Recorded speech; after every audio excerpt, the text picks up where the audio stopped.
Ayan na guys, kakain tayo ng ating tanghalian. Katatapos lang natin mag-live, meron tayong ginisang munggo na may buto-buto ng mamoy. Ayan, kain tayo guys. So ayan guys, kain tayo guys. Napagod ako sa pagsasalita doon sa aking live. Kaya ayan, katutak ang aking kanin. Hindi. Marami talaga akong kumain kapag ang ulam ay ginisang munggo. Napakasarap naman kasi ng munggo. Ayan. Kain tayo guys. Maraming salamat sa mga umattend sa aking live kanina. Maraming thank you sa inyong lahat. Sa mga suporta nyo kay Ma'am Shi. Ayan. Kain guys.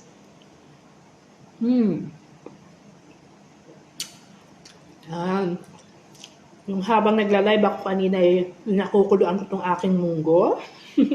Buti hindi natuyo. Ayan. Maraming salamat talaga guys sa suporta. Hindi ko na kayo isa-isa